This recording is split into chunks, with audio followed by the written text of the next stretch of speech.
Everyone, my name is Lilibeth Milam. Here's my ID, and here is my note card. So, have you ever wondered how many kids or students these days really know about agriculture? I ask kids all the time when I meet them that are in programs like 4-H and FFA, and even some that aren't, where does food come from? And it surprises me every time when some of them go, from the store.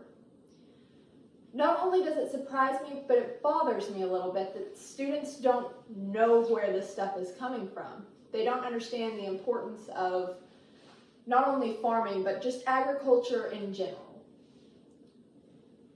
I grew up in 4-H and FFA.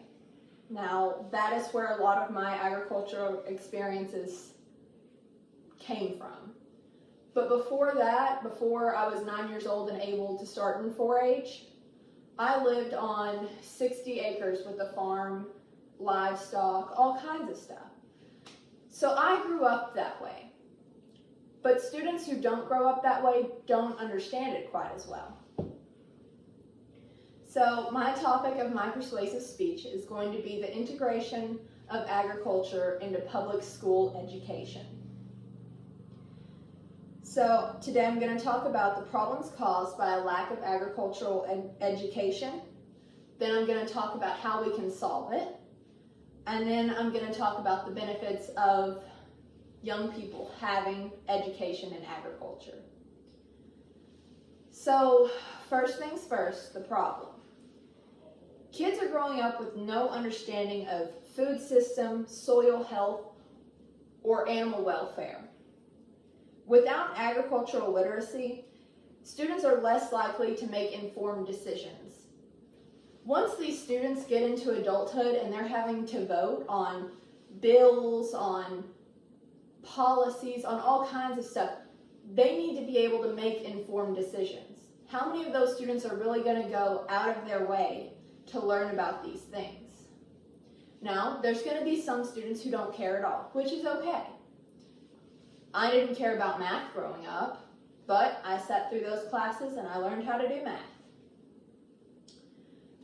Without having agricultural understanding, students they're not going to understand the nurturing aspect that comes from being able to keep a plant alive or take care of a pet. Those are all things that go into it. Some people are going to argue that agriculture is a niche subject in urban schools or in urban areas. But agriculture is more than just farming. For me, as someone who grew up on a farm, I understand the importance of taking care of animals the proper way, of being able to grow my own food instead of having to spend $8 at Walmart for tomatoes. Now, that being said, it does take a lot of work to farm tomatoes, but it's more rewarding. Next up is the solution. So my solution would be to implement mandatory agricultural appropriate education in public schools. So for earlier grades, like garden projects, composting projects, or even pollinator projects. I actually know a girl who's probably in middle school, high school now. I'm honestly not sure quite how old she is, but she started 2 years ago, she started a project called the Pollinator Project. She's always been in 4-H, which is how I met her. She was just a little kid when I met her when I was in high school. But she has grown into such a leader by developing so many different things through not only 4-H, but through agriculture. Middle school and high school could do food systems, climate smart farming, and especially career options. Any career you go into, there's going to be some aspect of agriculture. Even if you don't realize it, or even if it's not stated in the description, there's going to be something there that has to do with agriculture. Agriculture is a part of everything. Now, some may argue that it would overload already tight schedules, which is understandable. I mean, with all the sports and extracurriculars that students have now, it would feel like overloading if you added a whole nother class. But that's not what I'm proposing. I'm proposing that we implement these into courses that are already standing.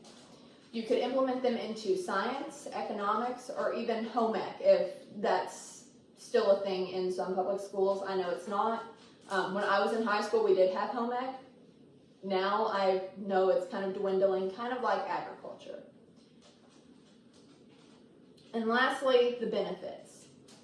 Students would gain real life world skills and experiences. Communities would benefit if, let's say, a few public schools in one county did like a community farm. So like plants. They raised tomatoes, potatoes, cucumbers, squash, things like that, where the community could come in every once in a while and harvest, or the community could come in and help. Local farmers could come in and help teach students. And lastly, it nurtures respect for plants and animals and other people. I truly believe that I am the person I am today because I have such a strong upbringing in agriculture and such a passion for helping animals and helping others. Some people are going to argue that these real world skills are already taught in courses like ag courses that are in school now or in 4-H or FFA. However, not every student has the ability to take those courses. There are some students that aren't able to be in those programs, don't have anybody to take them to the meetings. They have no way of getting there. So today I've talked about, in conclusion, I've talked about the problem without having agriculture in public schools, how we could solve it, and the benefits that would come from it. So next time you meet a new kid, just ask them where food comes from.